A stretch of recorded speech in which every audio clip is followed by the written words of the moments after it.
Assalamualaikum warahmatullahi wabarakatuh. Salam sejahtera untuk kita semua. Selamat datang dalam pembelajaran modul 2 Mata Kuliah Umum Bahasa Indonesia dengan materi PUEBI, Pedoman Umum Ejaan Bahasa Indonesia. Saudara mahasiswa yang saya banggakan,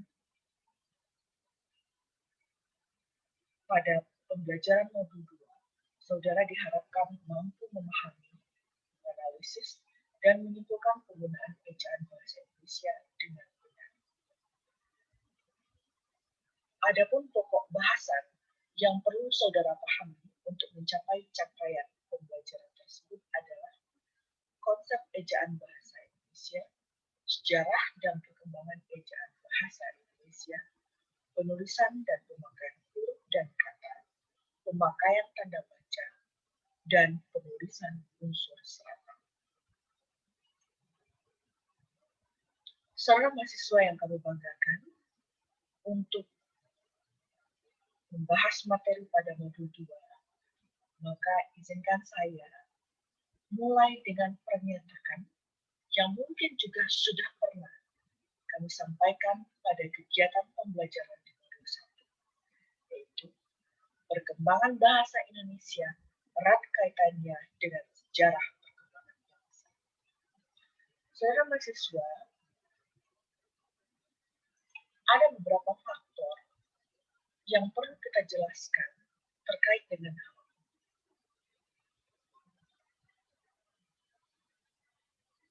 Perjuangan kemerdekaan Indonesia tidak lepas dari berbagai kegiatan-kegiatan atau perjuangan-perjuangan, baik itu perjuangan yang sifatnya lokal dan perjuangan yang sifatnya nasional yang digerakkan oleh para pejuang tanah air untuk merebut kemerdekaan. Berbagai perjuangan yang ada digalakkan oleh setiap etnis yang ada di seluruh Indonesia. Perjuangan-perjuangan yang sifatnya lokal mungkin tidak mencapai kendala karena mereka menggunakan satu bahasa yang sama. Tapi bagaimana dengan perjuangan-perjuangan yang sifatnya nasional? Pergerakan nasional membutuhkan adanya satu kode yang sama agar masyarakat Indonesia bisa saling memahami satu sama lain. Pada akhirnya, hal ini menjadi kebutuhan bagi para pejuang Indonesia, kebutuhan akan bahasa pemersatu. Pada modul 1, ketika membahas mengenai cikal bakal bahasa Indonesia atau sejarah perkembangan Indonesia, sudah kami jelaskan mengapa bahasa Melayu yang menjadi cikal bakal bahasa Indonesia. Salah satunya karena bahasa Melayu telah menjadi lingua franca oleh masyarakat yang ada di seluruh wilayah Indonesia pada umumnya.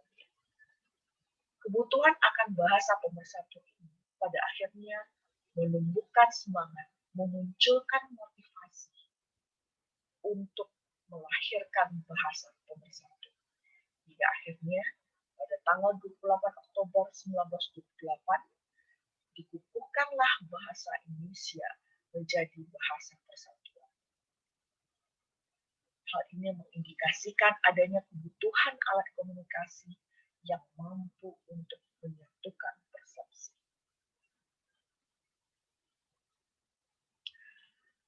Saudara mahasiswa yang kami banggakan, artinya apa? Kehadiran bahasa Indonesia pertama yang muncul adalah ragam lisan. Kalau kita rujuk dari sarana atau variasi bahasa dari segi sarana, maka ragam lisan adalah variasi bahasa Indonesia yang berkembang di masyarakat untuk pertama kalinya.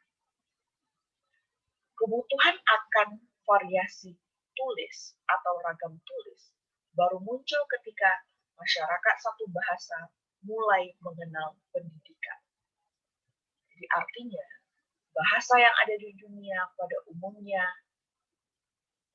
kebudayaan yang tertua pada bahasa tersebut adalah ragam lisan. Baru ragam tulis dikenal oleh bahasa yang ada di dunia setelah masyarakatnya berkembang sehingga membutuhkan sarana tulis hingga ragam tulis diperlukan. Ragam tulis diperlukan oleh masyarakat ketika mereka sudah mengenal aksara. Jadi ketika suatu masyarakat bahasa sudah mengenal budaya tulis, maka mereka akan mengenal budaya atau sistem aksara. Masyarakat bahasa yang tidak bersentuhan dengan sarana tulis, maka mereka tidak membutuhkan adanya aksara. Jadi istilah aksara hanya diperlukan untuk masyarakat bahasa yang sudah sampai pada ragam tulis. Terkait dengan ragam tulis berbeda dengan ragam lisan. Ragam tulis komunikasinya tidak langsung, sementara ragam lisan komunikasinya langsung. Ragam lisan menghadirkan pembicara pada konteks tuturan itu, sehingga jika ada hal yang tidak mengerti bisa ditanyakan. Tapi dalam ragam tulis, hal itu tidak bisa dilakukan. Inilah alasan kenapa dalam ragam tulis perlu adanya aturan yang mengatur bagaimana menyampaikan bahasa itu sehingga dimengerti sama oleh masyarakat yang ada pada satu kode yang sama. Artinya, kalau suatu surat dibaca oleh masyarakat Indonesia yang berada di Padang, akan sama maknanya jika dibaca oleh masyarakat Indonesia yang ada di Kalimantan, Sulawesi, atau Papua, karena menggunakan aksara dan aturan yang sama. Aturan yang mengatur bagaimana kita menulis dalam ragam tulis, salah satunya adalah ejaan.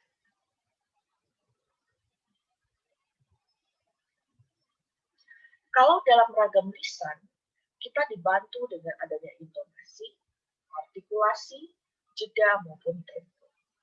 Pertanyaannya adalah, bagaimana memindahkan intonasi itu, artikulasi itu ke dalam tulisan? Ya, inilah gunanya ejaan. Karena pada dasarnya, ejaan itu seperangkat aturan untuk memindahkan lisan ke dalam tulis.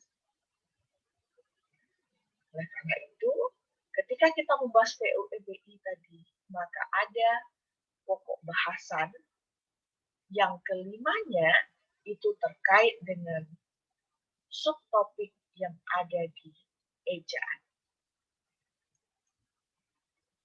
Mari kita perhatikan dua kalimat berikut. Kalimat pertama, dia hitam. Kalimat kedua, dia hitam. Bagi orang yang tidak memahami ejaan dengan baik, maka kalimat ini bagi mereka sama. Yang membedakan hanya kalimat satu menggunakan huruf kapital di awal kata hitam, kalimat dua tidak menggunakan huruf kapital untuk kata hitam. Akan tetapi, orang yang memiliki pemahaman ejaan dengan baik, mereka akan mampu mendapatkan simpulan yang jauh dari itu. Dia hitam pada kalimat yang pertama akan berbeda dengan dia hitam pada kalimat yang kedua. Anda tidak boleh rasis meskipun saya hitam. Panggil saja hitam sesuai namaku. Nah, kalimat pertama mengacu pada hitam yang berarti nama diri. Kalimat satu berarti dia yang dibicarakan namanya hitam. Kalimat dua, dia yang dibicarakan berkulit hitam. Kenapa demikian? Karena salah satu aturan yang ada di ejaan adalah huruf kapital digunakan sebagai huruf awal kata nama diri. Jadi kalau nama orang, huruf awalnya per kata itu diawali dengan huruf kata. Nah, orang yang tidak tahu ejaan, mereka tidak sampai pada pemahaman ini. Mereka tidak akan mampu menulis kalimat dengan efektif. Mereka akan mengatakan ada seorang yang bernama Hitam. Sehingga mereka memerlukan kalimat atau membangun sebuah kalimat dengan kata yang tidak efektif. Berbeda dengan orang yang memahami ejaan dengan tepat. Mari kita amati contoh berikutnya. Kalimat berikut 32/3 ketika dilafalkan dengan jeda dan intonasi yang tepat, maka acuannya akan mengacu pada A atau B. 32/3 acuannya A. 32/3 acuannya B. Lalu bagaimana dengan ragam tulis? Kalau dalam ragam tulis, kalimat yang terlihat maka akan memberikan interpretasi ganda. Orang jadi bingung. Bagaimana agar orang tidak bingung sehingga sama persepsi penulis dengan pembaca? Ya, betul. Dengan menerapkan ejaan yang tepat pada kalimat itu, yaitu dengan memberi tanda baca berupa tanda pisah. Tanda baca berupa tanda hubung, ya. Kalau tanda pisah, dia lebih panjang. Kalau tanda hubung, dia lebih pendek. Nah, biasanya orang mengatakan strip atau strip. Nah, itu salah. Tidak ada tanda baca strip. Yang ada tanda hubung dan tanda pisah. Dalam hal ini kita gunakan tanda hubung. 32/3 acuannya A. 32/3 acuannya B. Nah, sehingga tidak akan menyebabkan interpretasi ganda. Kalau misalnya yang kita maksud adalah A, kita gunakan ejaan yang tepat sehingga bermaksud A. Kalau maksud kita adalah B, kita gunakan ejaan yang tepat sehingga acuan kita adalah B. Tadi sudah kita singgung bahwa ejaan erat kaitannya dengan memang terkait dengan sarana tulis. Di istilah ejaan tidak akan ada dalam sarana lisan, ragam lisan. Ejaan saudara tidak tepat ketika berbicara, tidak. Yang ada adalah ejaan saudara tidak tepat dalam tulisan saudara. Jadi, ejaan dikenal oleh masyarakat yang mengenal aksara. Apakah seluruh bahasa yang ada di dunia memiliki ejaan? Ya, tapi namanya tentu tidak sama. Kalau kita, ejaan kita yang berlaku saat ini berbeda namanya dengan ejaan-ejaan yang berlaku pada tahun-tahun sebelumnya di Indonesia. Apa saja itu? Nanti kita bahas. Ejaan terkait dengan aksara. Bagaimana mengubah tradisi lisan menjadi tulis.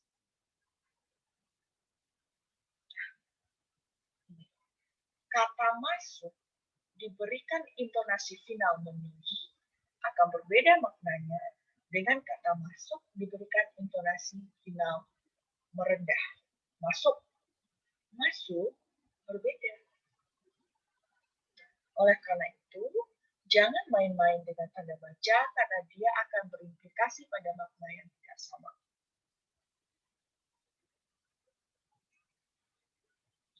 Jadi ejaan adalah seperangkat aturan, pemakaian dan penggunaan huruf dan kata, penggunaan tanda baca, dan penulisan unsur serapan yang digunakan untuk memindahkan bahasa lisan menjadi bahasa tulis.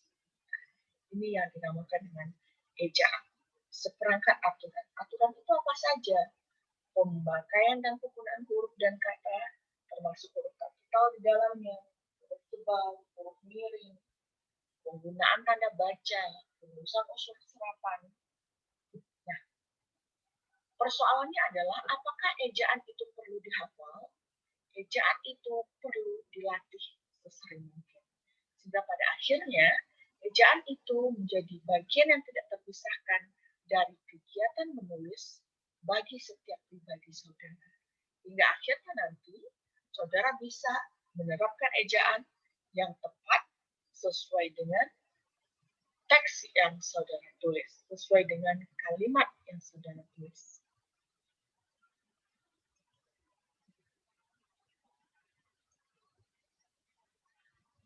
Ejaan yang berlaku di Indonesia saat ini adalah PUEBI.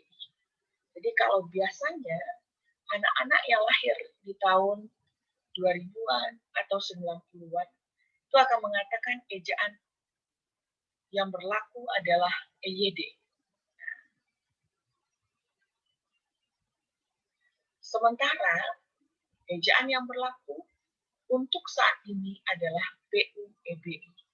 Tidak lagi EYD. Karena EYD sudah dihapuskan sejak disahkannya PUEBI. PUEBI disahkan pada tanggal 30 November 2015 berdasarkan Permendikes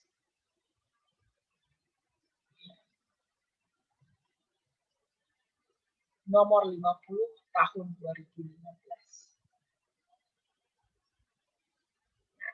Jadi EYD dicabut melalui Permendikes 46 dan EBI disahkan melalui Permendikbud nomor 50 tahun 2015. Jadi sejak saat itu kita menggunakan PUEBI untuk sistem ejaan yang ada di Indonesia.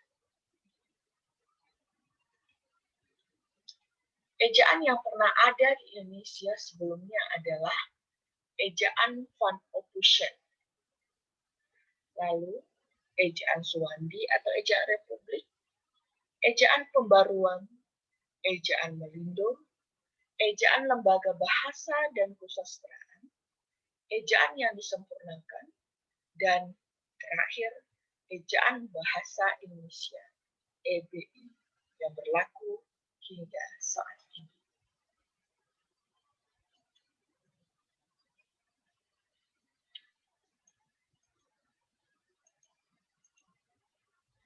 Ejaan Van Ophusen itu dibantu oleh seorang Belanda. Van Ophusen sendiri adalah seorang warga negara Belanda yang membantu merumuskan ejaan bahasa Indonesia dengan bantuan Tengku Nawawi Gelar Sultan Makmur dan Muhammad Toib Sultan Ibrahim. Mereka merumuskan bahasa Indonesia atau ejaan bahasa Indonesia yang pertama yang dikenal dengan ejaan Van Ophusen. Ketika masyarakat Indonesia mengenal bahasa pertama kali, tentu mereka mengenal lisannya dulu.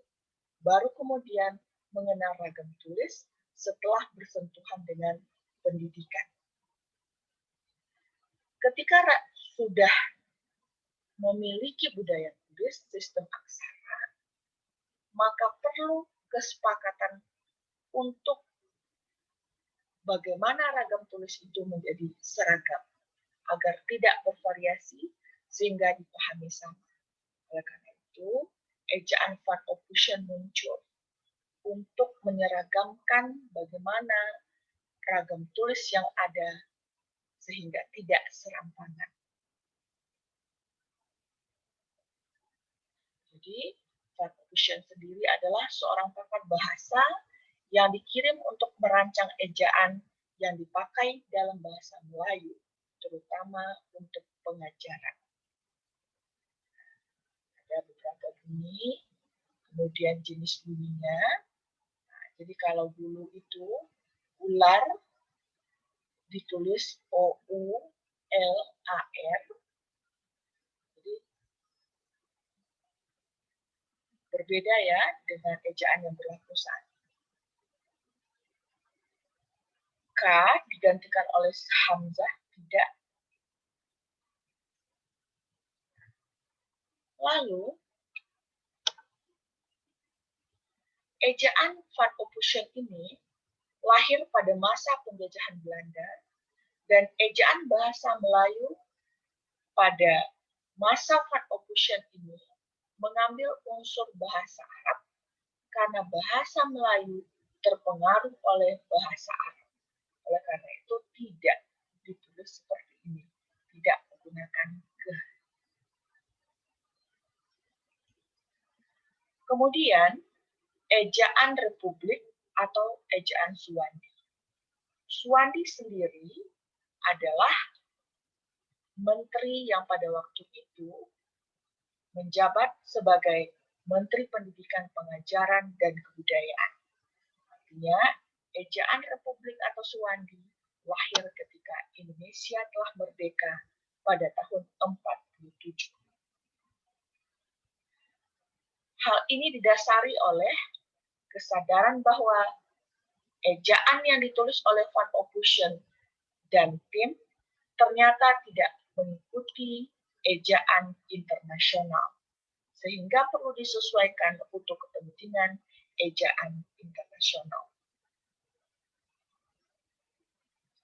Karena pada waktu itu masih ada dua huruf yang melambangkan satu bunyi. Inilah yang pada akhirnya menggagas munculnya satu lambang untuk satu bunyi. Sehingga pada masa itu dua negara bertemu, negara Indonesia kita dan Malaysia. Diadakan Kongres Bahasa pada tahun 1956 yang disebut ejaan pembaruan. Menghasilkan ejaan Melindo, Melayu Indonesia. Akan tetapi ejaan ini tidak bisa diresmikan secara nasional atau secara resmi karena konflik antara dua negara. Di ejaan Melindo itu tidak pernah terrealisasi. Setelah ejaan Suwandi, kita menggunakan ejaan Melindo. Hanya saja, ejaan Melindo tidak pernah diresmikan karena masalah politik kedua negara. Ejaan Melindo berhasil merumuskan satu bunyi oleh satu huruf. Satu huruf mewakili satu bunyi. Yang awalnya teje menjadi c, mencuci. Yang awalnya dj menjadi j. Dimulai pada tahun 1959. Lalu, saudara mahasiswa mungkin sangat akrab sekali dengan ejaan yang satu ini, EYD. Kalau misalnya ada kesalahan dalam tulisan, maka sebagian orang akan spontan mengatakan EYD-nya salah. EYD-nya tolong diperhatikan. Namun sekarang, fungsi EYD itu telah digantikan oleh EBI yang tertuang melalui PUEBI. Jadi, PUEBI lahir 16 Agustus 1972, yaitu ejaan yang disempurnakan. Ejaan yang disempurnakan disahkan melalui Peraturan Presiden Nomor 57 Tahun 1972. Ada beberapa pergantian fungsi huruf, lalu huruf yang resmi pemakaiannya, yang sebelumnya belum resmi. Diresmikannya huruf F, huruf V, dan huruf Z. Sehingga pada masa itu, kita sudah mengenal universitas. Kita sudah mengenal lega. Lalu, di EYD juga digambarkan bahwa penulisan di sebagai preposisi awalan dengan di sebagai prefix itu berbeda. Di sebagai kata depan atau preposisi berbeda dengan di sebagai awalan.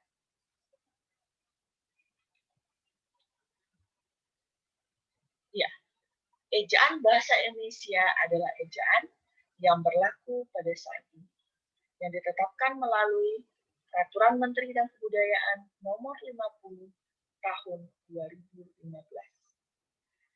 Dari EYD ke EBI ada beberapa perubahan. Yang pertama, penambahan huruf vokal atau penambahan huruf vokal diftong. Tentu saudara sudah tahu diftong itu apa? Ketika ada dua deretan, ketika ada deretan vokal yang secara berdampingan, dua deretan vokal berdampingan yang dilafalkan dalam satu kesatuan bunyi. Misalnya, diftong AU dalam kata harimau. Kita tidak menyebutnya harimau, tapi harimau. Kita tidak mengatakan mau, tapi mau. Nah, itu. Ada diftong AI, OU, dan AO, AU dan AO. Di EBI, huruf diftong ditambah satu, yaitu EI. Jadi kalau dulu, jika di EYD kita hanya mengenal 3 jenis diftong dalam bahasa Indonesia, sekarang diftong sudah ada 4, yaitu EI. Seperti dalam kata survei, geser. Nah, survei, kita mengatakan survei, bukan survei.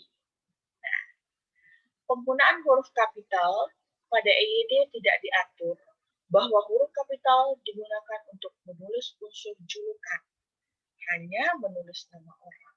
Sementara dalam EBI, unsur julukan pun ditulis dengan huruf kapital. Tidak hanya nama diri, tetapi julukan seseorang juga diawali dengan huruf kapital. Lalu, penggunaan huruf tebal. Dalam EYD, huruf tebal ada 3 fungsinya, yaitu untuk menulis judul buku, bab, dan semacamnya. Tetapi di EBI dikhususkan huruf tebal itu untuk apa? Menulis judul buku, bab, dan semacamnya, mengkhususkan huruf, dan menulis lemah atau sublemah dalam kamus. Dalam EBI, fungsi ketiga dihapus. Jadi, fungsi huruf tebal itu sudah dijelaskan dalam EBI dengan lebih rinci.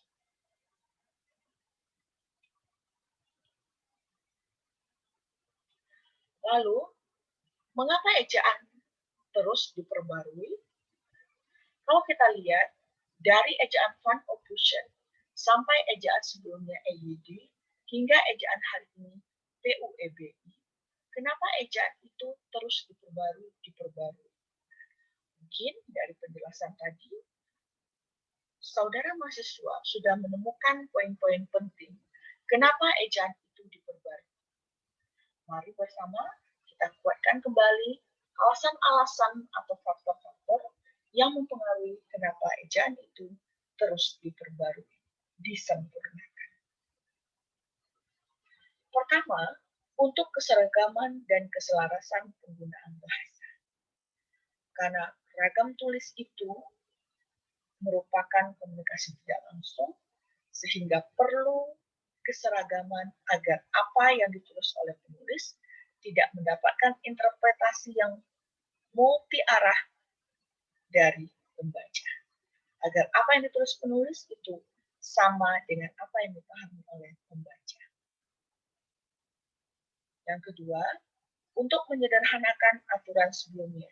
Jadi kalau bunyi-bunyi bahasa yang ada sebelumnya itu tidak praktis, seperti tadi ada 2 bunyi, yang 2 fonem yang melambangkan satu bunyi, itu dicarikan bagaimana agar lebih praktis dan sejalan dengan bahasa internasional. Misalnya bisa kita lihat ketika ejaan itu diubah dari ejaan Van Ophusen yang lebih mengarah ke bahasa Arab dan menjadi ejaan Suwandi setelah Indonesia merdeka. Berikutnya, untuk menyelaraskan dengan kebutuhan masyarakat tutor. Jadi ketika kebutuhan masyarakat tutur itu berkembang, maka bahasa atau ejaan pun harus ikut berkembang. Karena bahasa tidak bisa dipisahkan dari masyarakatnya. Bahasa bagian dari masyarakat, karena bahasa bagian dari budaya. Lalu, ejaan diperbarui juga karena menyelaraskan dengan perkembangan budaya, teknologi, dan informasi masyarakat penuturnya. Ketika terjadi kontak budaya dengan daerah yang satu dengan daerah lainnya, atau dengan daerah yang satu dengan negara lainnya, maka akan menimbulkan adanya proses kontak budaya dan juga melibatkan bahasa di dalamnya. Bagaimana budaya minimarket itu masuk ke Indonesia? Bagaimana kata minimarket itu menjadi bagian dari kosakata bahasa Indonesia, bagian dari budaya. Jadi, untuk menyelaraskan dengan perkembangan budaya, termasuk teknologi, informasi masyarakat penuturnya. Misalnya, penggunaan fitur huruf tebal diatur dengan sangat rinci di EBI, karena huruf tebal itu terkait dengan kegiatan pemutikan, sejalan dengan adanya perkembangan teknologi, bahwa EBI lahir ketika masyarakat Indonesia pada umumnya sudah mengenal media pemutikan. Berbeda halnya dengan di EYD, belum semuanya bisa mengetahui atau rata-rata komputer media pemutikan masih barang mahal. Jadi ini kira-kira beberapa faktor yang melatar belakangi kenapa ejaan terus diperbarui, disempurnakan menjadi lebih baik, semakin sederhana, semakin praktis penggunaannya untuk ragam tulis. Refleksi, sudahkah saudara berlatih menggunakan ejaan bahasa Indonesia ketika menulis? Pahamilah PUEBI dan berlatihlah menerapkannya pada saat menulis. Jadi PUEBI, ejaan itu tidak harus dihafal, tetapi harus sering dilatih agar menjadi bagian dari budaya saudara ketika menulis, sehingga nantinya saudara bisa menulis berbagai teks sesuai dengan ejaan bahasa Indonesia yang tepat, sehingga apa yang ada di dalam pikiran saudara yang ingin disampaikan dalam bentuk tulis dipahami sama oleh pembaca sebagai mitra tutur saudara. Demikian kira-kira tentang modul 2 PUEBI, tentang bagaimana penggunaan kata, penulisan, dan penggunaan huruf dan kata, tanda baca, unsur serapan, itu bisa saudara dalami dalam modul 2. Selamat berlatih, semoga saudara bisa menerapkan ejaan dalam ragam tulis. Assalamualaikum warahmatullahi wabarakatuh. Salam sejahtera untuk kita semua.